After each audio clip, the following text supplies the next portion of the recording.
దేవునికి వందనాలు. అందరికీ వందనాలు.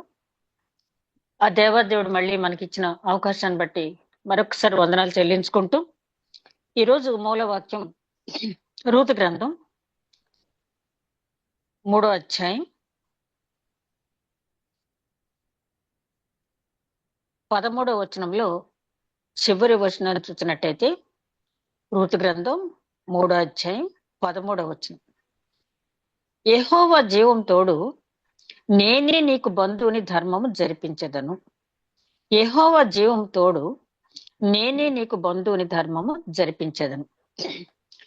ప్రేమమడని మా తండ్రి, ఇంతవరకు క్షేమంగా కాపాడిన పరమేశ్వర స్తుతినైనా వందనాలు తండ్రి. మేమేమై ఉన్నామో కేవలం మీద నీ ఉచితమైన కృపలైనా తండ్రి. ఉదయకాలం నుంచి నీ రెక్కల చాటున మమ్మల్ని భద్రపరిచినందుకు వందనాలు. రాత్రికాల సమయంలో తండ్రి, మరొక్కసారి ఈ పునరుత్థాన దినమున నిన్ను ఆరాధించుకునే కృప, నీ వాక్యాన్ని ధ్యానించుకునే కృప మాకు అనుగ్రహించినందుకు వందనాలు. వచ్చిన వారు అందరి బట్టి వందనాలు. రానైన వారు సకాలంలో వచ్చే భాగ్యం దయచండి. వాక్యం ధ్యానించబోతూ ఉంటుండగా నన్ను మరుగుపరిచి నాయనా మీరే వాక్య మర్మాలు వెల్లడి చేయమని, ప్రతి ఒక్కరికి వినగల చెవి, గ్రహించగల మనసు, ఆచరించగలిగే హృదయం దయచేయమని, వాక్యం ధ్యానిస్తున్న నాకు, వింటున్న ప్రతి ఒక్కరికి కూడా నీ యొక్క పరిశుద్ధాత్మ నడిపింపు దయచేసి కార్యాంతము నేను స్తుతించిన భాగ్యం దయచేయని, బహుగా స్తుతించిన భాగ్యం దయచేయమని, ఏ రకమైన ఇబ్బంది ఇరుకు లేకుండా తండ్రి మాకేం కావాలో నీకు తెలుసు తండ్రి. నాయన మీరుండి నడిపించమని, చిన్న మంద భయపడకమని చెప్పే దేవ నాయన, చిన్న మందగా కూడిన మాకు ధైర్యం ఇచ్చి ప్రోత్సహించి నడిపించమని మా ప్రభువును నీ ప్రియ కుమారుడైన యేసుక్రీస్తు ద్వారా వేడుకొంచున్నాం తండ్రి. ఆమేన్. ఈరోజు రూతు గ్రంథంలో ఇంపార్టెంట్ క్యారెక్టర్, అంటే 3 ఇంపార్టెంట్ క్యారెక్టర్సే, రూతు, నయోమి, అలాగే బోయేజ్ కూడా. రూతు గురించి ధ్యానించుకున్నాం, నయోమి గురించి కూడా ధ్యానించుకున్నాం, బోయేజ్ ని గురించి ధ్యానించుకోబోతూ ఉంటాడుగా. బోయేజ్ గురించి ధ్యానించేటప్పుడు మనం కొన్ని విషయాల్లో ముంగుర్తుగా, యేసుక్రీస్తుకు ముంగుర్తుగా బోయేజ్ క్యారెక్టర్ మనం స్టడీ చేసుకుంటూ వెళితే చాలా పోలికలు అక్కడ మనకి కనపడతాయి. ముందుగా బోయేజ్ ఫ్యామిలీ హిస్టరీ చూసినట్టయితే, ఇతడు బెత్లెహేమ్ ప్రాంతానికి చెందినవాడు. బెత్లెహేమ్ ఎఫ్రాతా అంటే ఒక రకంగా చెప్పాలంటే బెత్లెహేమ్ ఒక మండల్ హెడ్ క్వార్టర్స్ లాగా అయితే, ఎఫ్రాతా ఏమో దానికి అవుట్స్కట్స్ లో ఉన్నటువంటి ఒక విలేజ్. రెండు కలిసే ఉంటాయి. ఆ బెత్లెహేమ్ నివాసి, అతని పొలాలు అన్ని కూడా ఎఫ్రాతాలో ఉన్నాయి. రోజు ఎఫ్రాతా వచ్చి వ్యవసాయం అన్ని చూసుకుని, ఆ తోటలన్నీ చూసుకుని వెళ్లే వ్యక్తి. అదే విధంగా ఆయన మంచి మాటకారి. సన్హెడ్రిన్ సభకి మెంబర్ అయిన, అంటే సన్హెడ్రిన్ సభ అంటే యెరూషలేములో ఉన్న సన్హెడ్రిన్ సభ కాదు, కానీ ఇదివరకు మనం జ్ఞాపకం చేసుకున్న ఏంటంటే, మన రాష్ట్రంలో మండలాలు ఎలాగైతే ఉన్నాయో అట్లాగే అక్కడ కూడా కొన్ని మండలాలుగా విభజించి ఆయా ప్రాంతాలకి చిన్న చిన్న సన్హెడ్రిన్ సభలు పెట్టడం జరిగింది. ఈ సన్హెడ్రిన్ సభలో ఉన్న సభ్యులు కొంతమంది ఆ యెరూషలేములో ఉన్నటువంటి సన్హెడ్రిన్ సభలో సభ్యులుగా ఉంటారు. అట్లాంటి ఆ ప్రాంతానికి చెందినటువంటి ఆ సన్హెడ్రిన్ సభలో ఈయన ఒక ఇంపార్టెంట్ మెంబర్ అని ఒక దగ్గర, అదే విధంగా అధ్యక్షుడు ఒక దగ్గర కూడా వ్రాయబట్టడం జరిగింది. ఏదేమైనప్పటికీ కూడా ఆ బోయేజ్ గురించి ఎందుకు ప్రస్తావించవలసి వచ్చిందో మనం రూతు గ్రంథం ధ్యానించేటప్పుడు ఇంట్రడక్టరీ పార్ట్ లోనే మనం జ్ఞాపకం చేసుకున్నాం. ఈ గ్రంథకర్త సమూయేలు. ఈ సమూయేలు గారు ఈ గ్రంథాన్ని ఎప్పుడు రచించారంటే, ఆల్రెడీ దావీదు రాచరికానికి పట్టాభిషిక్తుడు కాబోతున్న సమయంలో ఒక చిన్న ఆటంకం వచ్చింది. ఏంటి ఆటంకం అంటే, మరి దావీదు వంశాలు చూస్తే ఒక మోయాబీయురాలు ఉంది, ఆమె పూర్వజనని. అలాగే మరి కొంతమంది చెప్పే ప్రకారం ఏంటంటే, దావీదు తండ్రి అయినటువంటి యెషయి భార్య కూడా మోయాబీయురాలని చెప్తారు. కాబట్టి ఇట్లాంటి వంశాలను తీసుకొచ్చి రాచకం ఇవ్వచ్చా అన్నప్పుడు సమూయేలు గారు ఏం చేశారంటే, పెరెసు దగ్గర నుంచి వరుసగా వ్రాసుకుంటూ వచ్చి, ఆ పెరెసు యూదా ఆ కోడలు తామారు ఒక కనాను స్త్రీ, అక్కడి నుంచి మొదలైంది. కాబట్టి మరి బోయేజు తల్లి రాహాబు ఒక అన్యురాలు, అదే విధంగా బోయేజు చేసుకున్న ఆమె రూతు ఒక మోయాబీయురాలు అయినప్పటికీ కూడా దాన్ని మనం పరిగణనలు తీసుకోక్కర్లేదు. ఎందుకంటే తండ్రి ఏ కులానికి గోత్రానికి చెందినవాడైతే ఆ పుట్టిన బిడ్డ ఆ కులానికి గోత్రానికి చెందినవాడే అవుతాడు తప్పించి తల్లి కులం గోత్రం మనం పరిగణనలు తీసుకోక్కర్లేదు, దాని ఆటంకం పెట్టక్కర్లేదని చెప్పి సమూయేలు గారు చక్కగా వ్రాసి ధర్మశాస్త్రం అంతా ఆయన పఠించిన వ్యక్తి కాబట్టి ఆ ధర్మశాస్త్రాన్ని అంతా కూడా వాళ్ళకి విశదీకరించడం జరిగింది. అట్లాంటి సందర్భంలో బోయేజు చరిత్ర కూడా ఆయన చాలా అంటే క్లుప్తంగాను అవసరమైన పాయింట్స్ బోయేజు చరిత్ర ఈ రూతు గ్రంథంలో ఉంది. చాలా మంది చాలా తేలిగ్గా ఏముంది రూతు గ్రంథం అత్త కోడళ్ళ చరిత్ర అంటారు. కొంతమంది అయితే ఇదొక ప్రేమ కావ్యం అంటారు. ప్రేమ కావ్యం అంటే లోక సంబంధమైన ప్రేమ కాదు, కానీ ఒక దేవునికి విశ్వాసకి సంఘానికి మధ్య ఉన్నటువంటి ప్రేమ. ఇది చాలా ఇందులో చాలా ప్రాక్టికల్ అంశాలు ఉంటాయి. ప్రవచనాత్మక గ్రంథం అని కూడా అనొచ్చు. నేనైతే ఇంతకుముందు చాలా సార్లు రూతు గ్రంథం నా చిన్నప్పటి నుంచి చాలా సార్లు చదివాను. కానీ ఆశ్చర్యం ఏంటంటే ఇక్కడ వాక్యాన్ని చెప్పాలి, మెసేజ్ ఇవ్వాలి అన్నప్పుడు ప్రిపేర్ అయ్యేటప్పుడు ఎన్ని అద్భుత అంశాలు బయటపడినాయి అంటే నేను చాలా వరకు తగ్గించుకుంటూ వచ్చాను. చెప్పాలంటే అసలు నాకైతే అనిపించింది రూతు గ్రంథం పూర్తిగా ధ్యానించాలంటే 365 రోజులు కూడా మనకి అట్లాంటి వచనాలు ఉన్నాయి రూతు గ్రంథంలో. ఒక్కొక్క క్యారెక్టర్లు రూతులేంటి, నయోమిలేంటి, బోయేజ్లేంటి, ఆ పరిసర ప్రాంతాలు ఈ గ్రంథ చరిత్రకు ముందు వెనుక చరిత్ర చూసినప్పుడు చాలా ఇంపార్టెంట్ రూతు గ్రంథం అనేది. ఒక మోయాబీరాల్ని 10 తరాల తర్వాత ఒక మోయాబీరాల్ని తీసుకురావటం, తర్వాత ఆమెను యేసుక్రీస్తు వంశావళికి తీసుకెళ్లే సందర్భంగా ఇది చాలా ముఖ్యమైనటువంటి సంఘటన. అలాగే మనం జ్ఞాపకం చేసుకున్నాం కదా, 66 పుస్తకాల్లో బైబిల్లో 2 పుస్తకాలు కేవలం స్త్రీల గురించి కేటాయించబడినాయి. ఆ 2 గ్రంథాల్లో కూడా ఒక గ్రంథమేమో మోయాబీరాల గురించి, రెండో గ్రంథం యూదురాలే, ఆమె ఇశ్రాయేలీయురాలే ఎస్తేరు, ఆమె గురించి. ఇక చూస్తే బోయస్ గురించి మనం ఈ 4 అధ్యాయాల్లో కూడా చూసినట్టయితే ఒక్కొక్క ఫస్ట్ చాప్టర్ నుంచి కూడా ఆయన పరిస్థితి ఏంటి, బోయేజు యేసుక్రీస్తు వంశావళిలోకి ఎట్లా వెళ్ళాడంటే, యేసుక్రీస్తు వంశావళిలోకి వెళ్ళాడంటే సల్మాను రాహాబు నందు బోయేజును కనెను అని ఉంటుంది కదా, బోయేజు రూతు నందు ఓబేదును కనెను. అక్కడ నుంచి దావీదు వరకు అక్కడి నుంచి వచ్చిన తర్వాత ఇక రాజుల చరిత్రలన్నీ కూడా మనకు కూలంకుషంగా తెలిసినవే. అయితే బోయేజు కేవలము ఒక సన్హెడ్రిన్ సభ అధ్యక్షుడు కావటం వల్ల, లేకపోతే అతనికి ఉన్నటువంటి పేరు ప్రతిష్టల వల్ల, అతనికి ఉన్నటువంటి ఆస్తి వల్ల, లేకపోతే ఒక మోయాబీరాన్ని చేసుకోవటం వల్ల, ఇట్లాంటి చిన్న చిన్న కారణాల వల్ల బోయేజు ఆ ప్రాధాన్యత సంతరించుకున్నాడంటే కాదు అని చెప్పి మనం నిర్ద్వందంగా చెప్పొచ్చు.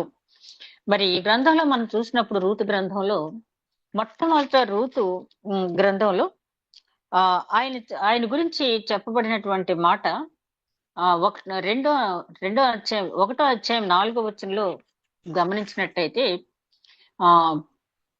ఆయన పనివారి దగ్గర మాట్లాడినటువంటి మాటలు మనం గమనించినప్పుడు, బెత్లెహేం నుంచి ఎఫ్రాతా వచ్చాడు.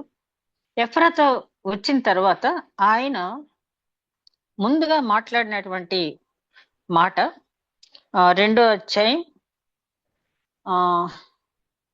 4వ వచనం ఒకసారి చూడండి. 2వ అధ్యాయం 4వ వచనం, 2వ అధ్యాయం 4వ వచనం. బెత్లెహేము నుండి వచ్చి యెహోవా మీకు తోడైండును గాక అని చేనుకోయి వారితో చెప్పగా వారు యెహోవా నిన్ను ఆశీర్వదించును గాక అనేది. Thank you madam. మొట్టమొదటగా బోయేజును మనం ఎంట్రన్స్ లో, అంటే బోయేజు ప్రస్తావన వచ్చిన సందర్భంగా మొట్టమొదటి మాట ఏంటంటే, బోయేజు బెత్లెహేం నుంచి వచ్చాడు. వచ్చి పనివారిని చూసి యెహోవా మీకు తోడై ఉండును గాక అన్నాడు. వెంటనే పనివారు ఏమన్నారు, యెహోవా నిన్ను ఆశీర్వదించును గాక. ఎంత చక్కటి ఈ 2 మాటలు చాలా అర్థం వస్తాయి. అంటే పనివారితో బోయేజుకున్న సత్సంబంధం ఏంటి అనేది ఇక్కడ మనకి చాలా స్పష్టంగా అర్థం అవుతుంది. అంటే యెహోవా మీకు తోడై ఉండును గాక అని పనివారితో అన్నారంటే, మీకు ఏ రకమైన ఇబ్బంది లేకుండా మీ పని చేసుకోవటానికి దేవుడు అన్ని సౌకర్యాలు మీకు కలుగచేయును గాక అని చెప్పి వారిని ఆశీర్వదించాడు. వాళ్ళు వెంటనే ఏమన్నారు, యెహోవా నిన్ను ఆశీర్వదించును గాక. అంటే యజమాని ఆశీర్వదింపడితే వాళ్ళకు కూడా లాభం, అలాగే పనివారు సౌఖ్యంగా ఉంటే యజమానికి లాభం. పరస్పరంగా ఏ రకంగా పని చేయించుకోవాలి, ఏ రకంగా వారి సంక్షేమం చూడాలి అనేది బోయజ్ ఈ మాట అంటే అంత సన్హెడ్రిన్ సభ అధ్యక్షుడు అయ్యుండి, అంత భూస్వామి అయ్యుండి పని వారి దగ్గరకు వచ్చి అంటే ప్రతి మాటలోనూ కూడా అంటే మన బోయేజ్ క్యారెక్టర్ స్టడీ చేసేటప్పుడు ఆయన పలికే ప్రతి మాటలోనూ కూడా దైవ సంబంధమైన మాటే తప్పించి లోక సంబంధమైన మాట ఏది కూడా లేదు. ఫస్ట్ వర్డే చూడండి, ఆయన రాగానే పనివారిని దీవించాడు, వాళ్ళు తిరిగి ఈయన ఆశీర్వదించు, దేవుడు మిమ్మల్ని ఆశీర్వదిస్తాడని చెప్పన్నారు. అంటే పనివారితో సత్సంబంధం కలిగినటువంటి వ్యక్తి. ఆ తర్వాత మనం చూసినట్టయితే అక్కడ రూతును చూశాడు. చూసినప్పుడు ఆ పనివాడిని అడిగాడు, ఎవరు ఈ అమ్మాయి అని చెప్పి అడిగినప్పుడు ఆ పనివాడు చక్కటి సాక్ష్యం ఇచ్చాడు ఆ అమ్మాయి గురించి. ఆమె మోయాబు నుంచి వచ్చిన చిన్నది, ప్రొద్దుటొచ్చి ఇలా పరిగి ఏరుకుంటానని చెప్పి అడిగింది. చాలా శ్రద్ధగా పనిచేస్తుంది.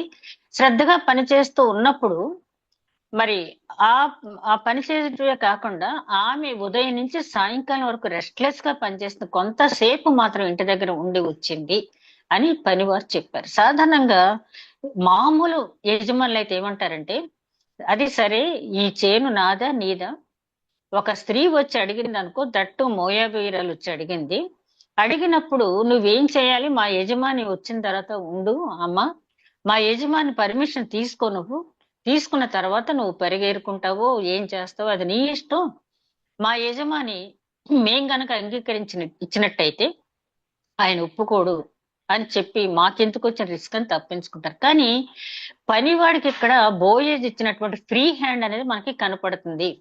అంటే నా యజమాని నన్ను అర్థం చేసుకుంటాడు అని పనివాడుకున్న నమ్మకాన్ని బట్టి ఆ స్త్రీని అక్కడ ప్రవేశపెట్టడమే కాకుండా ఎంత ఫ్రీగా మాట్లాడుతున్నాడంటే బోయేజ్ దగ్గర పనివాడు మోయాబు స్త్రీ గురించి ఉన్నదంతా కూడా చెప్పాడు. ఇక్కడ మనం చూసినప్పుడు యేసుక్రీస్తు కూడా ఎంత మంది తన దగ్గర, ఆయన ఏమన్నారు, ఈయన సుంకర్లకు పాపులకు మిత్రుడు స్నేహితుడు అన్నాడు.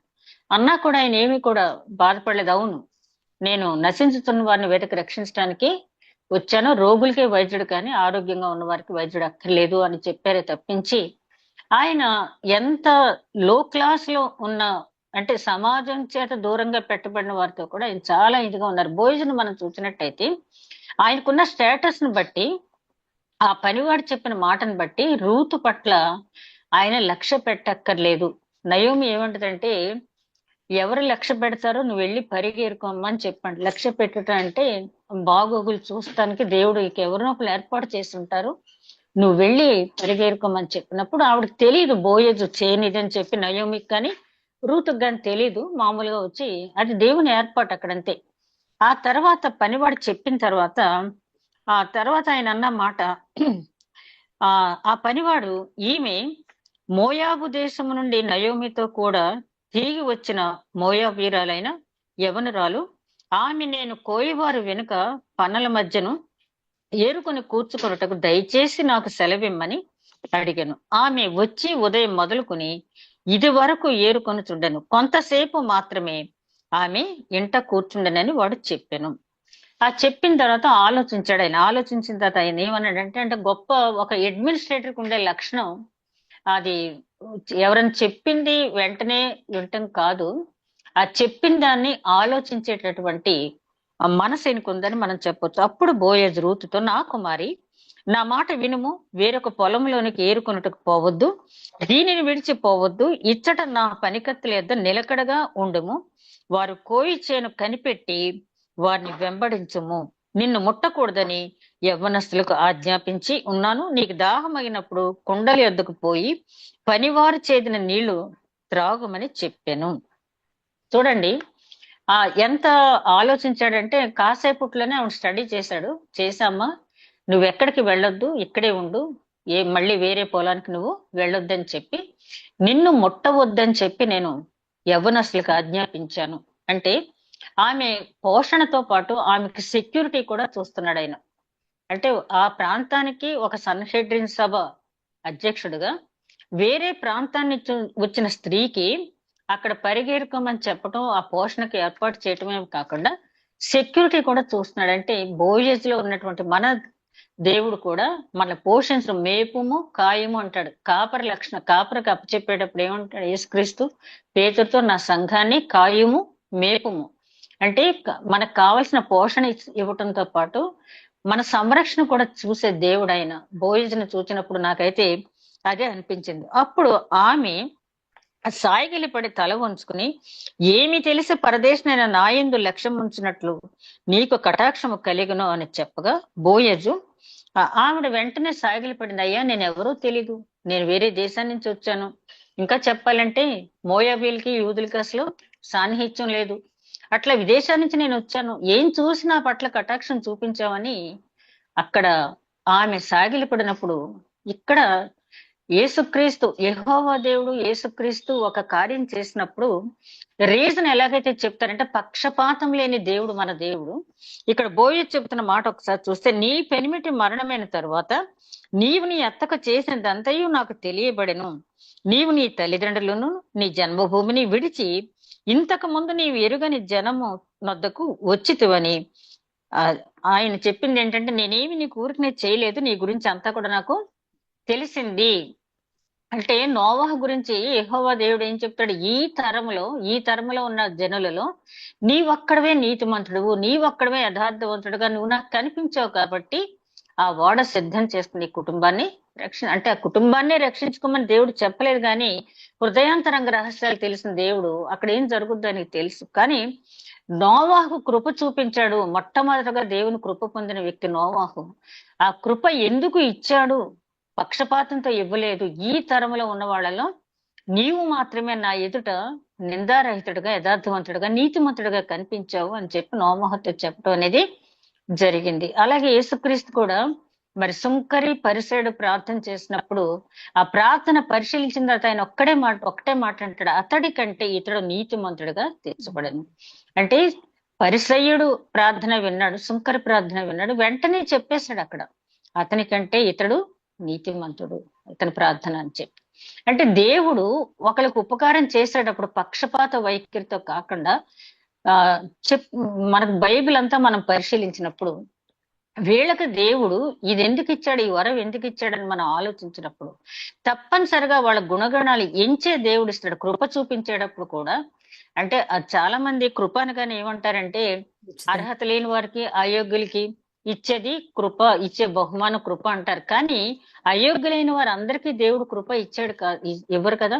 మన టీచర్స్ గా ఎగ్జామినేషన్ పేపర్స్ కరెక్ట్ చేస్తూ ఉంటాం. ఎవరన్నా బోర్డులోకి వచ్చి ఒక 2 మార్క్స్ లో ఫెయిల్ అవుతూ ఉంటే, పోనీలే ఈ 2 మార్క్స్ మెరిసి మనం చూపిస్తే, గ్రేస్ గా ఇస్తే పాస్ అవుతారని ఇస్తాం. అంతేగాని వాడికి 30 మార్కులు 40 మార్కులు ఇవ్వాలంటే ఎవరు కూడా ఇవ్వరు. అంటే మనం చేసే ప్రయత్నం చూస్తాడు దేవుడు, అప్పుడు మన పట్ల ఆయనకు ఉన్నటువంటి ఇదిని డిక్లేర్ చేస్తాడు. ఇక్కడ ఒక సన్హెడ్రిన్ సభ అధ్యక్షుడిగా ఆయన చెప్తున్నాడు, ఇదిగో నేను నీకు ఊరికి కటాక్షం చూపలేదు, నీ ప్రవర్తన ఫలం నీ పొందావు. నువ్వు నీ అత్తగారితో ఆ దేశం నుంచి నువ్వు పుట్టిన స్థలాన్ని, నీ బంధువర్గాన్ని వదిలేసావు, నీ దేవుణ్ణి వదిలేసావు, నీ అత్తగారితో నువ్వు వచ్చావు, నీ అత్తగారి పట్ల నువ్వు చూపిస్తున్న దయను నేను కనుగొన్నాను కాబట్టి నీకు నేను కటాక్షం చూపించానని చెప్పాడు. తర్వాత అందుకు ఆమె సాగిలిపడి తల వంచుకుని తర్వాత 11వ వచనంలో చూస్తే, నీవు నీ తల్లిదండ్రులను నీ జన్మభూమిని విడిచి ఇంతకు ముందు నీవు ఎరుగని జనమునొద్దకు వచ్చితివి. యెహోవా నీవు చేసిన దానికి ప్రతిఫలం ఇచ్చును. ఇశ్రాయేలు దేవుడైన యెహోవా రెక్కల క్రింద సురక్షితంగా ఉండినట్లు నీవు వచ్చితివి. ఆయన నీకు సంపూర్ణమైన బహుమానం ఇచ్చునని ఆమెకు ఉత్తరం ఇచ్చాను. ఇక్కడ కూడా చూడండి, నేనేదో నీకు చేశాను, నా సంగతి ఇక్కడ చుట్టుపక్కల ఉన్న అందరికీ తెలుసు, నేను ఎంత దయాదాక్షిణ్య పూర్వనో తెలుసు, నేను ఎంత కరుణాశీలనో తెలుసు, నేను అందరికీ ఎట్లా చేస్తానో తెలుసు, నా దాతృత్వం ఇంత అంతానని చెప్పుకోలేదు. కానీ ఆయన వెంటనే ఏమంటున్నాడంటే, నువ్వు యెహోవా రెక్కల కిందకు వచ్చావు, సురక్షితంగా ఉండటానికి యెహోవా రెక్కల కిందకు వచ్చావు, నీవు చేసిన దానికి యెహోవా ప్రతిఫలం ఇస్తాడు. అంటే నేనేదో చేయటం కాదు, కానీ ఈ ఇవ్వాలనే బుద్ధి దేవుడే నాకు పుట్టించాడు. నీ ప్రవర్తన బట్టి, నీ ప్రవర్తన ఫలాన్ని నువ్వు పొందుతున్నావు తప్పించి నేను చేసింది ఏమీ లేదు. ఈ రోజుల కాపుర్లు మనం చూస్తే చాలా మంది చిన్నదేదైనా ఒక ప్రార్థన ఫలితం వచ్చేటప్పటికి నేనంటే ఏమనుకున్నారు, నేను ఇలా చేయి పెట్టి ప్రార్థన చేయగానే స్వస్థత వచ్చింది, నేను మాట అనగానే స్వస్థత వచ్చింది, నాకున్నటువంటి పరిశుద్ధాత్మ నడిపింపు ఇలా ఉంది అలా ఉందని చెప్పి దేవుణ్ణి మహిమపరచకుండా వాళ్ళని వాళ్ళు మహిమపరుచుకుంటూ ఉంటారు. కానీ బోయేజుని ఇక్కడ చూసినప్పుడు ఎంతో గొప్ప కార్యం చేశాడు. మోయాబీయులను కరుణించాడు, కటాక్షం చూపించాడు, ఆమెకు ఆహారం చూపించాడు, ప్రొటెక్షన్ ఇచ్చాడు. అంత మాత్రమే కాకుండా ఆమె గురించి ఒక మంచి సాక్ష్యం చెప్తున్నాడు. నేను ఊరికనే ఇవ్వలేదమ్మా, నీ ప్రవర్తన బట్టే నేను ఇచ్చాను. నువ్వు ఎక్కడికో రాలేదు, యెహోవా రెక్కల కిందకి సురక్షితంగా ఉండటానికి నువ్వు వచ్చావు. నీ దేవతల్ని, నీ దేవుళ్ళని వదిలిపెట్టుకుని వచ్చావు. ఇక్కడ నీవు వచ్చింది యెహోవా రెక్కల కిందకు వచ్చావు కాబట్టి నువ్వు సురక్షితంగా ఉంటావు అని చెప్పినప్పుడు ఆయనలో ఉన్నటువంటి దైవ భక్తిని మనం చూడవచ్చు. అదే విధంగా తర్వాత చూసినప్పుడు 2వ అధ్యాయం 20వ వచనంలో చూస్తే నయోమి అంటది, 2వ అధ్యాయం 20వ వచనంలో, నయోమి బ్రతికి ఉన్న వారికిని చచ్చిన వారికిని ఉపకారం చేయటం మానని ఇతడు యెహోవా చేత ఆశీర్వదింపబడును గాక. అంతకుముందే 18వ వచనంలో యెహోవా చేత దీవింపబడును గాక అంటది. అలాగే బోయేజు గురించి అంటే ఎవరో తెలియకుండా ముందేమో నీకు ఇంత చేశాడు కాబట్టి అతను దీవింపబడతాడని చెప్పాను. తర్వాత బోయేజు అని తెలిసిన తర్వాత ఇతను చచ్చిన వారికి బ్రతికిన వారికి కూడా మేలు చేయటం మానని వ్యక్తి కాబట్టి యెహోవా ఇతన్ని ఆశీర్వదిస్తాడని చెప్పి, అంటే నయోమికి బంధువే కాబట్టి బోయేజు గురించి బాగా తెలుసు కాబట్టి, అంటే బ్రతికిన వారికి చచ్చిన వారికి మేలు చేసేవారు ఎవరు? మనకి మరణం వరకు నడిపించేవాళ్ళు మనల్ని చాలా మంది ఉన్నారు, కానీ మరణాంతం మనల్ని నడిపించేది ఆ యేసుక్రీస్తు మాత్రమే. ఆ నిత్య జీవంలోకి మనం వెళ్ళాలంటే తప్పనిసరిగా ఆయన దయ, ఆయన కరుణ, ఆయన కటాక్షం మనం పొందితేనే కానీ ఆ నిత్య జీవంలో ప్రవేశించము. ఇక్కడ నయోమి మామూలుగా, అంటే ఆవిడ ఉద్దేశంలో అన్న మాట ఏంటంటే చనిపోయిన ఎలీమెలెకును గుర్తు పెట్టుకుని ఎలీమెలెకు కోడలుగా రూతుకు ఆయన చేసినదంతా గుర్తు పెట్టుకుని ఆవిడ చెప్తుంది అక్కడ. కానీ అక్కడ మనం తీసుకోవాల్సింది ఏంటంటే చచ్చిన వారికి బ్రతికిన వారికి మేలు యేసుక్రీస్తు ఏ విధంగా మరణం తర్వాత కూడా నడిపించే దేవుడు, అలాగే ఇక్కడ బోయేజును మనం గమనించినప్పుడు బ్రతికున్న వాళ్ళతో పాటు చనిపోయిన ఎలీమెలెకు కుమారులు కూడా ఆయన తలుచుకుని మేలు చేశాడు అని చెప్పి మనం గ్రహించినట్లయితే, ఇట్లాంటి వారు చాలా అరుదుగా ఉంటారు. ఎప్పుడో 10 సంవత్సరాల క్రితం వదిలేసి వెళ్ళిపోయారు, ఈ దేశాన్ని వదిలి వెళ్ళిపోయారు, వాళ్ళ గురించి మనం పట్టించుకునేది ఏంటి అన్న ధోరణిలో 99% ఈ రోజులో ఉంటున్నారు. కానీ ఈయన ఆ విధంగా లేరు. అదే విధంగా కిందకు వచ్చేటప్పటికి 3వ అధ్యాయంలో 10వ వచనంలో రూతు గురించి ఆయన ఒక స్టేట్మెంట్ ఇస్తాడు. ఏంటంటే 3వ అధ్యాయం 10వ వచనంలో, అతడు నా కుమారి, యెహోవా చేత నీవు దీవెన నొందిందాను, కొద్దివారినే గాని గొప్పవారినే గాని యవ్వనస్తుల్ని నీవు వెంబడించక ఉండుట వలన నీ మునుపటి సత్ప్రవర్తన కంటే వెనుకటి సత్ప్రవర్తన మరి ఎక్కువైనది. దీని గురించి చాలా అర్థం ఉంది స్టడీ బైబిల్లో, అలాగే ఇతర దాంట్లో కామెంటరీస్ లో చూస్తే ఈ మాటకున్న అర్థం ఏంటంటే నీ మునుపటి వెనకటి ప్రవర్తన కంటే, ఆయన అన్న మాట నీ మునుపటి ప్రవర్తన కంటే వెనుకటి సత్ప్రవర్తన మరీ ఎక్కువగా ఉన్నది. ఏంటి మునుపటి ప్రవర్తన, వెనుకటి ప్రవర్తన అనేది మనం ఆలోచించినట్టయితే మోయాబీయురాలుగా ఉన్న రూతుని జీవితాన్ని ఆయన 2 భాగాలుగా విభజించాడు. అక్కడ బోయేజు 2 భాగాలుగా విభజించాడు. ఎలాగంటే, నువ్వు మోయాబీ స్త్రీ అయ్యుండి నీ దేవతల్ని విగ్రహారాధన విడిచిపెట్టావు, నీ దేశాన్ని విడిచిపెట్టావు, నీ స్వజనులు విడిచిపెట్టావు, సమస్తాన్ని విడిచిపెట్టి నీ అత్తగారి కోసం వచ్చావు. మరి ప్రారంభంలోనే చెప్పాను కదా, రూతు అక్కడ మోయాబు దేవత అయినటువంటి కెమోష్ దేవత పూజారి కుమార్తె, చాలా సంపన్న కుటుంబం నుంచి ఆమె వచ్చింది. అట్లాంటి రూతు తన అత్తగారి కోసం ఒక పరిగె ఏరటానికి కూడా వెళ్ళింది. అదంతా ఒక ఎత్తు, నువ్వు ఇంతవరకు చేసినంత ఒక ఎత్తు. ఇక రెండోది ఇంకా అంతకంటే ఎక్కువ ఏంటంటే, నువ్వు కొద్దివారినే గాని గొప్పవారినే గాని యవ్వనస్తులే గాని వెంబడించలేదు అంటున్నాడు. ఈ మాట ఏంటంటే, అప్పటికే బోయేజ్కి వయసు దగ్గర 60 years ఉంటాయి ఈ స్టోరీ జరిగేటప్పటికి. ఈ రూతుకి మహా ఉంటే 30 బిలో, అంటే ఇద్దరికి కూడా ఏజ్ గ్యాప్ చాలా ఎక్కువ. అందుకనే 3వ అధ్యాయంలో అత్తగారు చెప్పిన మాటను ఆజ్ఞగా తీసుకుందని అక్కడ వ్రాసారు. అత్తగారు మామూలుగా చెప్పిన మాట ఆజ్ఞగా పాటించింది. అంటే నా అత్తగారు నాకు ఏదైనా మంచి చేస్తుంది. ఇక్కడ పండితులు చెప్పేది ఏంటంటే, దేవుని సంకల్పం ఏంటంటే బోయాజు రూతు ద్వారా ఒబేదు అనే కుమారుడు అక్కడ రావాలి. కాబట్టి వాళ్ళు ఈ లోక సంబంధమైనటువంటి వివాహం, ఆ లోక సంబంధమైనటువంటి కోరికలతో వాళ్ళు చేసుకున్న వివాహం కాదు గాని, ఇద్దరిలో ఉన్న ఆలోచన ఏంటంటే రూతు సంతానం పొందాలి.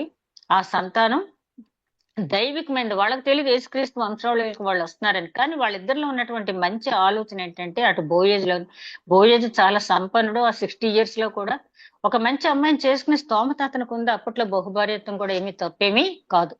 కానీ బోయేజ్ కూడా ఒక మంచి శీలవతైన అమ్మాయిని చేసుకోవాలన్న చూపించడం అనేది గొప్ప సంగతి. అదే విధంగా రూతు తను ఒక 30 ఏళ్ల లోపు వయసులో ఉండి తన అత్తగారు 60 సంవత్సరాల వయసు ఉన్నటువంటి వ్యక్తి దగ్గరికి వెళ్ళమన్నప్పుడు ఏమీ మాట్లాడకుండా ఎందుకు వెళ్ళింది అంటే విధేయత.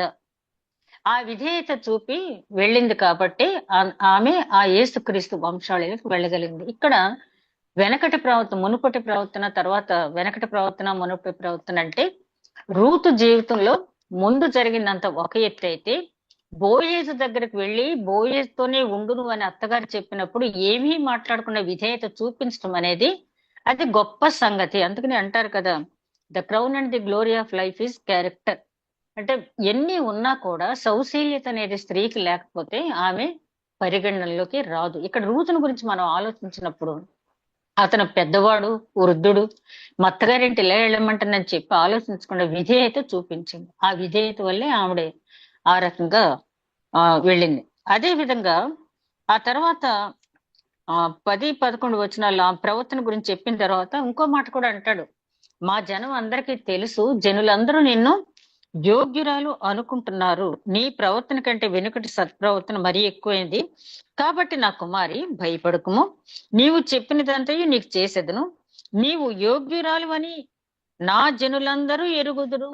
ఇంకో మాట కూడా అంటున్నాడు, నేను ఎందుకు నిన్ను చేసుకుంటున్నాను? ఎందుకంటే నేను ఒక సన్హెడ్రిన్ సభ అధ్యక్షుని అయ్యుండి ఇతరులు వేలెత్తి చూపే పని నేను చేయకూడదు. నీ ప్రవర్తన అంతా చాలా మంచిది. నువ్వు దేవుని చేత దీవింపబడిందాను, నీ అత్తగారు దయ పొందావు, దేవుని దయ పొందావు. అలాగే నా చుట్టుపక్కల ఉన్న జనం కూడా నీ గురించి ఒక గొప్ప సాక్ష్యం పలుకుతున్నారు. ఏంటంటే నువ్వు యోగ్యురాలు అని జనులు అంటున్నారు. కాబట్టి నువ్వేం భయపడకు, నీకు జరిపించవలసిన బంధు ధర్మం నేను జరిపిస్తానని చెప్పి చెప్తూ ఉన్నారు. నేను నిన్ను విడిపించగలవాడును. మాట వాస్తవమే. అయితే నీకు నాకంటే సమీప బంధువు ఒకడున్నాడు. ఈ సమీప బంధువు గురించి కూడా మరి వ్యాఖ్యాతలు ఏం చెప్పారంటే, ఇక్కడ మనకు తెలుసు ఈ 4వ అధ్యాయానికి వచ్చేటప్పటికి బోయేజ్ అంటాడు రూతుతో, నాకు విడిపించడానికి ఏం అభ్యంతరం లేదు, కానీ నీకు నాకంటే సమీప బంధువు ఒకడున్నాడు.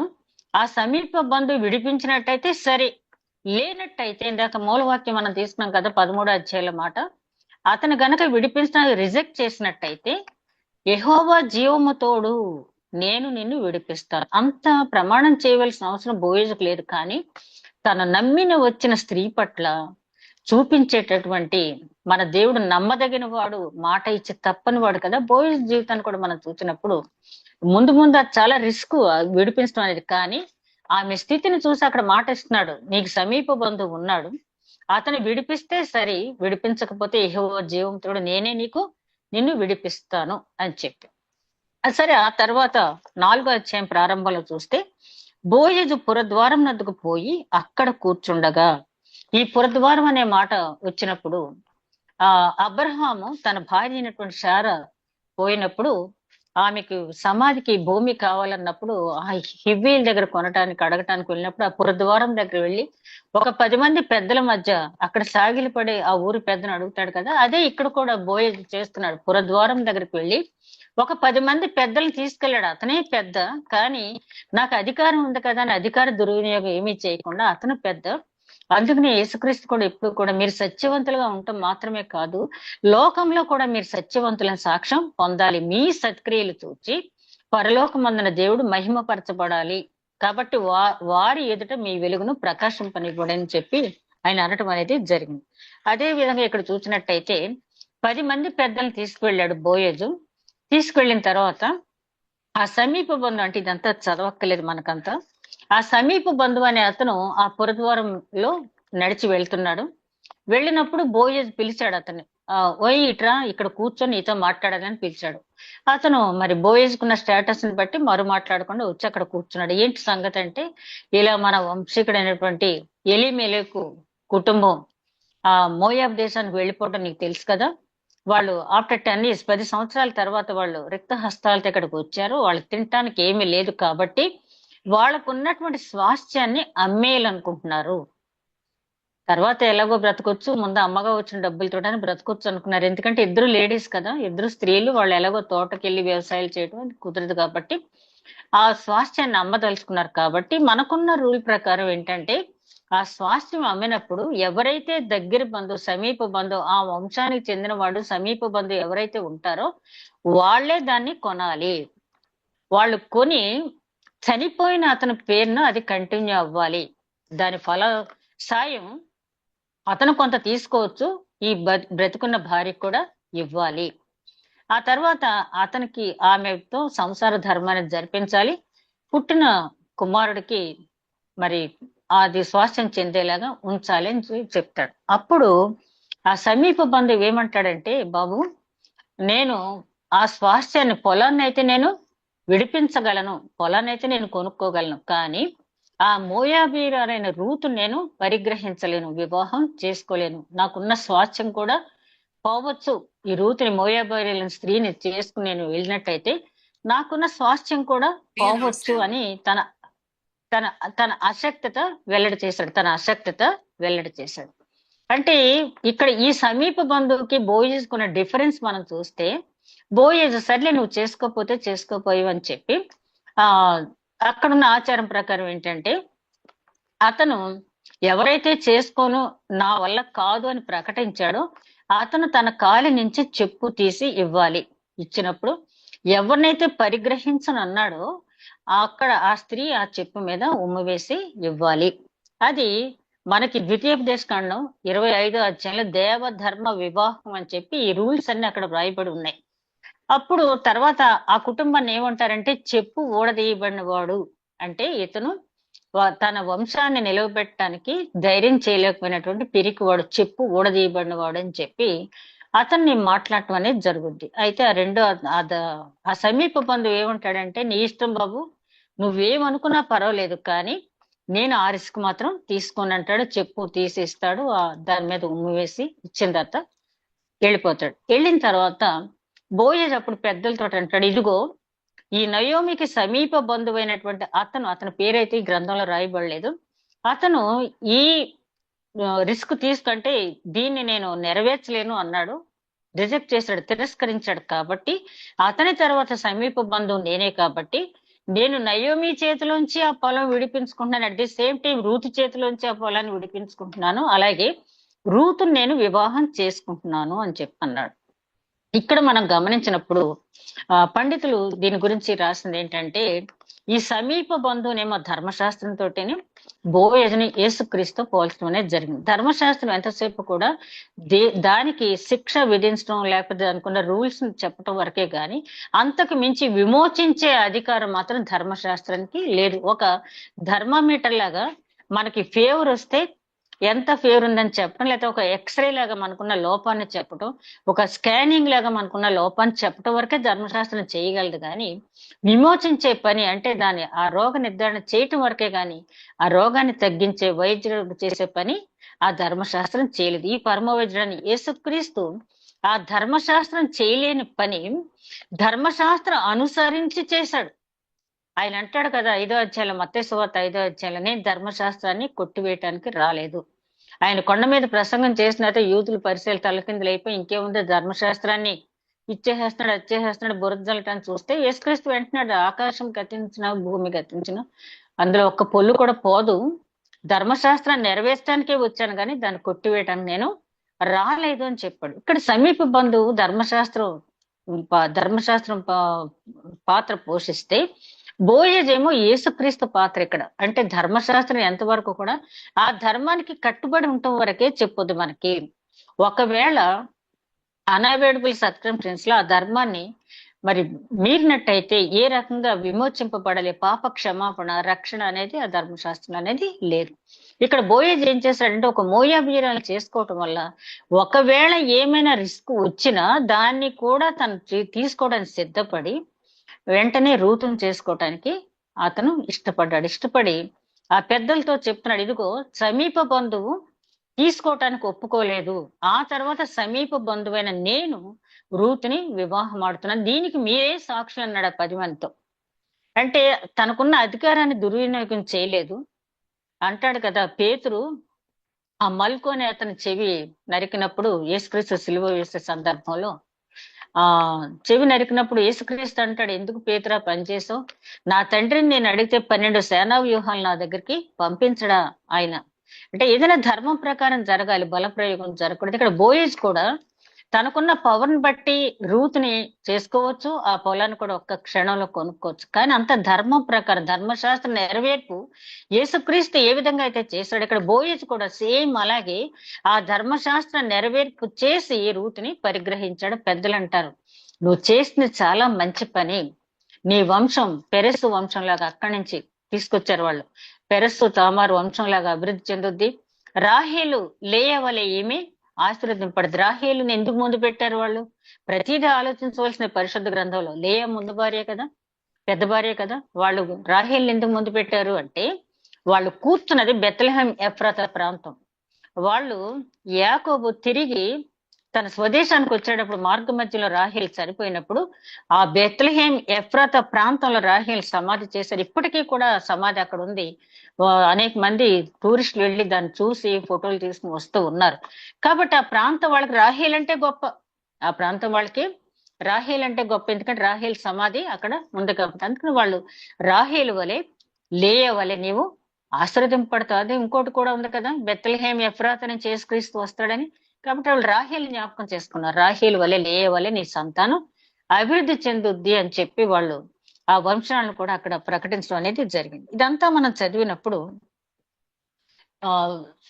బోయేజ్ జీవితాన్ని మనం పరిశీలించినప్పుడు అధికార దుర్వినియోగం చేయలేదు, జడ్జిమెంట్ ఇచ్చేటప్పుడు తన మన భేదం లేకుండా రూత్కి ఒక స్త్రీ, అందమైన స్త్రీ నా చేలోకి వచ్చింది కాబట్టి నేనేది ఇచ్చానని కాకుండా నీ ప్రవర్తన బట్టి, యేసుక్రీస్తు కూడా అంతే కదా, మన అందచందాలు, మన ఆస్తులు, మన వంశావళులు చూడరు కదా. పౌలు గారు అంటారు తిమోతికి రాసిన మొదటి పత్రికలో, మితి లేని వంశావళులు నువ్వు లెక్కలో తీసుకోవద్దు, కల్పన కథలు నువ్వు లెక్కలో తీసుకోవద్దు. అలాగే యేసుక్రీస్తు కూడా మన జీవితాన్ని, మన క్రియలని, దేవుని పట్ల మనకున్న విశ్వాసాన్ని చూచి ఆయన కృప ఇచ్చి మనల్ని ఆ తీర్పు సింహాసనం నుంచి నిత్య జీవంలోకి ఆయన ప్రవేశపెడతాడు. కాబట్టి ఇక్కడ బోయేజ్ కూడా చెప్తున్నాడు, నీ అందచందాలను బట్టో నీ వయసును బట్టో కాదు, కానీ నీ ప్రవర్తన బట్టి, నువ్వు నీ అత్తగారి పట్ల ప్రవర్తించిన ప్రవర్తన బట్టి నీ పట్ల నేను కటాక్షం చూపించాను అని చెప్పి. రెండో విషయంలో కూడా నువ్వు యెహోవా రెక్కల కిందకి వచ్చావు అన్నాడు. ఇదిగో బోయేజ్ అనే నా దగ్గరికి వచ్చావు, నిన్ను ఇక్కడ ఎవరు ముట్టుకోవడానికి వీల్లేదు, అసలు నా పేరు చెప్తేనే గడగడలాడిపోతారు, కాబట్టి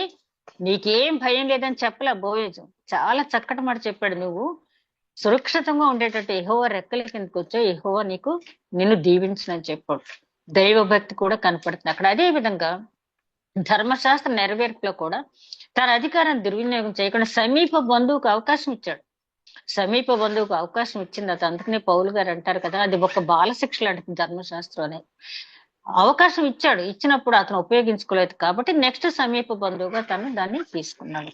అలాగే బోయేజ్ జీవితంలో ఇంకో ప్రాముఖ్యమైన సంఘటన ఏంటంటే, సొలొమోన్ కట్టినటువంటి దేవాలయంలో పరిశుద్ధ స్థలంలో 2 స్తంభాలు ఉన్నాయి. ఆ స్తంభాల గురించి ఎంత వర్ణన ప్రొద్దుట చదివాను నేను.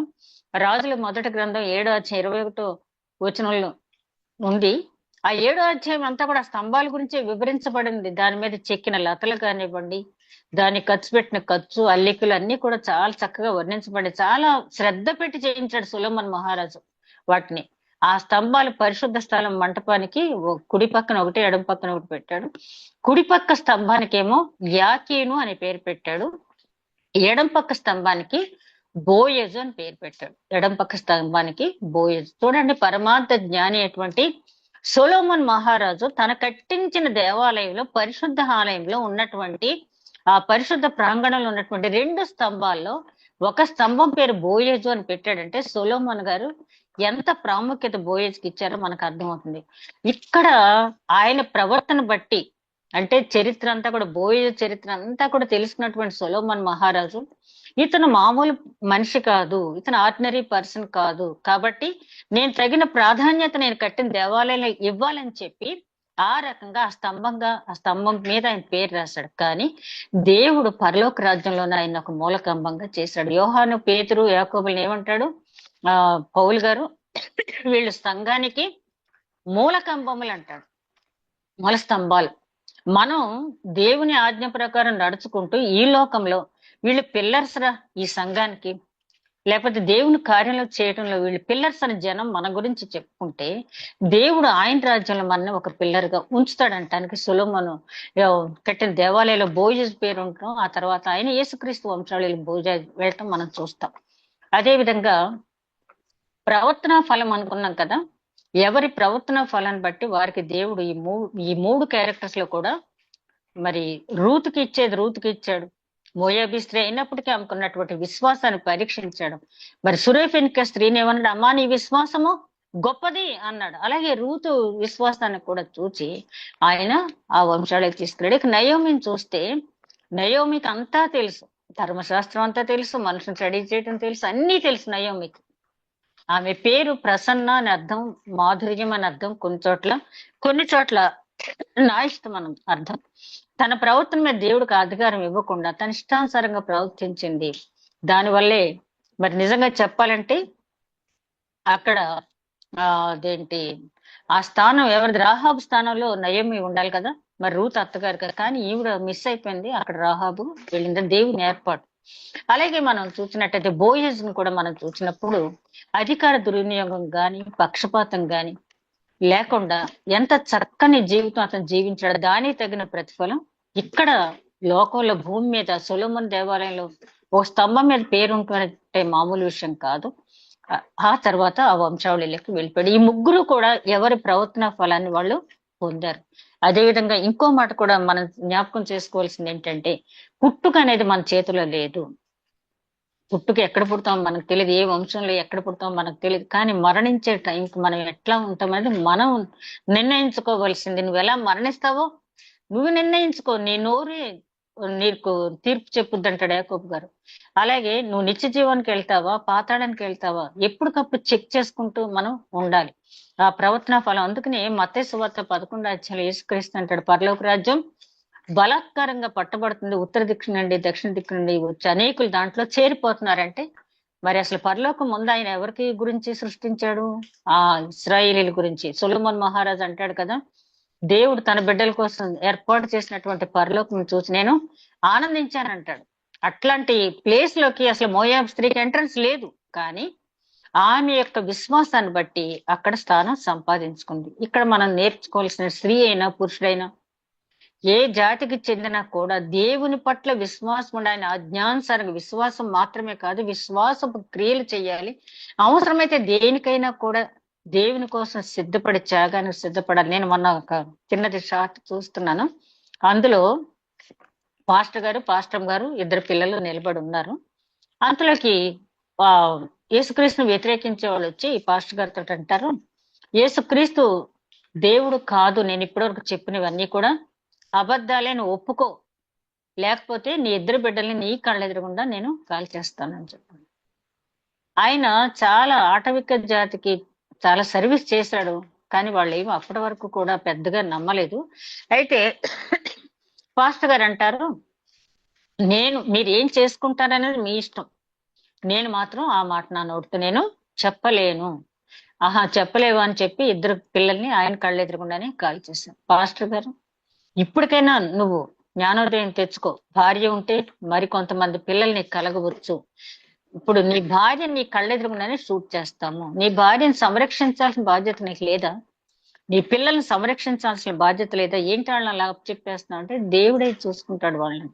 భార్యని చంపేశారు.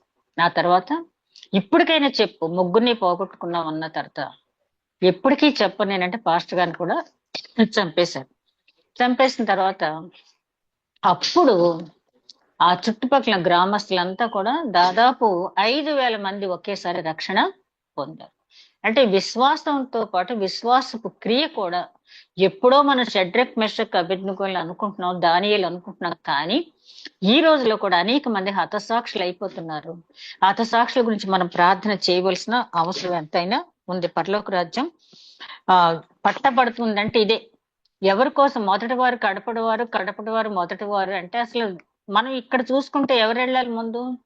బోయేజు వెళ్ళాలి, నయోమి వెళ్ళాలి. బోయేజు ఎలాగ వెళ్తాడు? నయోమికి అవకాశం పోగొట్టేసుకుంది ఆమె ఇశ్రాయేలీ వంశంలో జన్మించినప్పుడు. అదే విధంగా దేవుని ఏర్పాటు అనేది మొట్టమొదటి నుంచి ఈ గ్రంథంలో మనం గమనించినట్టయితే, అక్కడికి వెళ్ళిన వెంటనే 3వ వచనంలోనే ఎలీమెలెకు చనిపోయాడు. ఎందుకు అని నేను ఇవాళ మళ్ళీ మొదటి అధ్యాయం దగ్గర నుంచి స్టడీ చేస్తూ ఉంటే, అవును, ఎలీమెలెకు చనిపోకపోతే తన కుమారులిద్దరిని మోయాబ్ స్త్రీలు చేసుకోవడానికి ఆయన పర్మిషన్ ఇవ్వడు. ఎందుకంటే ఎలీమెలెకు గురించి కూడా నేను చదివాను. ఆయన కూడా ఆర్డినరీ పర్సన్ కాదు, మంచి నిష్ఠాగరిష్టమైనటువంటి ఇశ్రాయేలీయుడే. కాబట్టి తండ్రి బ్రతుకుంటే ఈ ఇద్దరు మోయాబీలు చేసుకోరు. మోయాబ్ స్త్రీ ఇక్కడ రావాలి. ఎలీమెలెకు పాత్ర అంతవరకే. దేవుడు ఎలీమెలెకుని అక్కడ తీశాడు. తర్వాత ఇద్దరు కొడుకులు ఎందుకు చనిపోవాలి? ఒక కుమారుడు ఉండవచ్చు. ఉంటే ఏమవుద్ది? దేవధర్మ వివాహం ప్రకారం ఒక మరిది గాని బావగారు కానీ బ్రతికి ఉన్నవాడు ఆ విధవరాలైనటువంటి స్త్రీకి దేవధర్మ వివాహం ప్రకారం సంతానాన్ని ఇవ్వాలి. అప్పుడు ఆ సంతానం ఇక్కడ పనికిరాదు. కాబట్టి దేవుడు ఆ ఇద్దరిని అక్కడ తీసేయటం జరిగింది. అంటే దేవుని ఏర్పాటు అనేది ఎలా జరిగింది అనేది. అలాగే ఒక్కొక్క క్యారెక్టర్ ఆయన చేసుకుంటూ వచ్చాడు. అదే విధంగా కొంతమంది పండితులు ఈ గ్రంథాన్ని చదివినప్పుడు ఈ ముగ్గురు క్యారెక్టర్స్ ని 3 విధాలుగా వారు భావించడం, అదే 3 రకాలుగా వారు చెప్పడం జరిగింది. ఏంటంటే, నయోమి పరిశుద్ధాత్మ నడిపింపు ఎక్కడి నుంచి? మోయాబు నుంచి యూదా ప్రాంతానికి వచ్చే వరకు ఆత్మ నడిపింపు వాళ్ళకి ఇచ్చింది. అంతవరకే. అంటే అంతవరకు ఉంది, తర్వాత లేదంటే జీవితాంతం పరిశుద్ధాత్మ నడిపింపు ఏ మనిషికి ఉండదు. దాన్ని తగినట్టుగా మనం ప్రవర్తించాలి. మన పాత నిబంధన గ్రంథంలో చూస్తే అప్పుడప్పుడు కాసేపు ఆత్మ వచ్చింది, వాళ్ళ ఆత్మానుసారంగా నడిచారు. మొట్టమొదటి రాజు అనేటువంటి సౌలు మీద కూడా ఆత్మ వచ్చింది. రాజుల గ్రంథం సమూయేలు గ్రంథం 10వ అధ్యాయంలో అక్కడ క్రొత్త మనసు వచ్చింది సౌలుకి అంటారు. కానీ తర్వాత మళ్ళీ మామూలు అయిపోయాడు. చివరి వరకు పరిశుద్ధాత్మ నడిపింపు ఉండాలంటే, పరిశుద్ధాత్ముడు మనతో ఉండాలంటే దానికి తగిన జీవితం మనం జీవించాలి. అంతేగాని ఒక్కసారి ఆత్మ వచ్చింది కదా అని జీవితాంతం మనతో పరిశుద్ధాత్ముడు ఉంటాడని మనం చెప్పడానికి వీల్లేదు.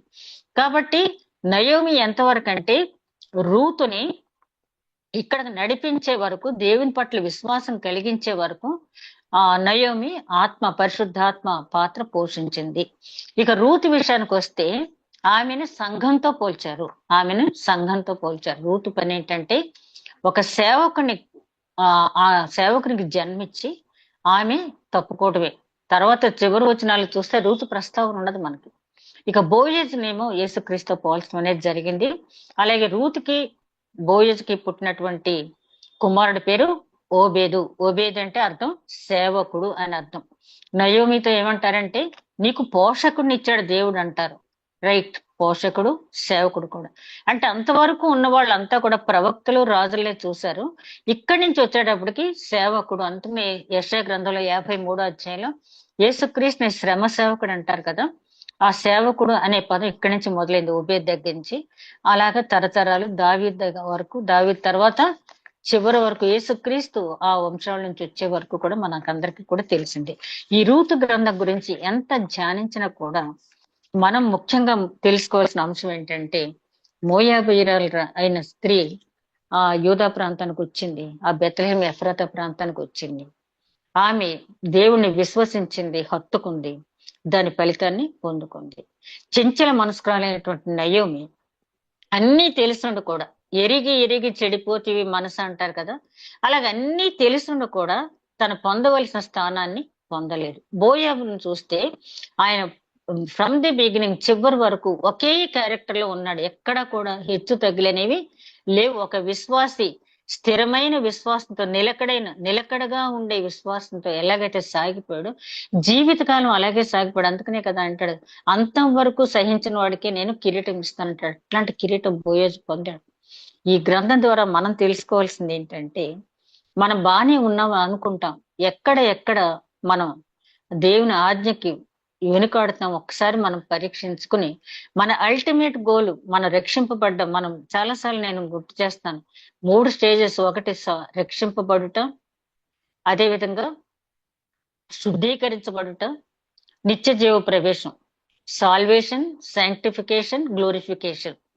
మనం రక్షింపబడిన వారు ప్రస్తుతం ఉన్న సెకండ్ స్టేజ్ లో ఉన్నాం. శుద్ధీకరింపబడుతున్న స్థాయిలో మనం ఉన్నాం.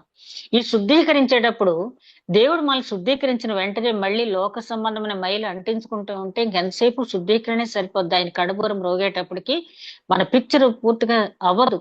మరి కొరింథీయులకు రాసిన పత్రిక 3:18 అంటాడు కదా, చివరికి ఆయన రూపంలోకి మనం మారుతామని. అందరూ మారరు, కొంతమంది మాత్రమే మారుతారు. ఎవరైతే తన ప్రవర్తనని, స్వబుద్ధిని ఆధారం చేసుకోకుండా దేవుని చిత్తానికి తన జీవితాన్ని అప్పగించుకుంటారో, ఒక రాయిని చెక్కటానికి శిల్పికి రాయి ఎట్లాగైతే సహకరించుద్దో అట్లా మనం సహకరించినప్పుడు, ఆయన శుద్ధీకరించేటప్పుడు మనం మాట్లాడకుండా, ఆయన సంతోషించినప్పుడు సంతోషపడాలి, దుఃఖం ఇచ్చినప్పుడు దుఃఖపడాలి, అదేవిధంగా శ్రమలో శ్రమ, సంతోషం ఏదైనా నీ చిత్తమే ప్రభు అని చెప్పి నీ చిత్తాన్ని జరిగించని ఎవరైతే మనం ఆయన సన్నిధిలో ఒప్పుకుంటామో, రూతు లాగా అట్లాంటి గొప్ప స్థానానికి మనం వెళ్తాం. అట్టి నడిపింపు దేవుడు మనకి అనుగ్రహించిన గాక. దయగల మా ప్రభు, ధ్యానించిన వాక్యం నూరంతలుగా ఫలించే భాగ్యం దయచేయమని మా ప్రభువును నీ ప్రియ కుమారుడని యేసుక్రీస్తు ద్వారా వేడుకొంచున్నాం తండ్రి.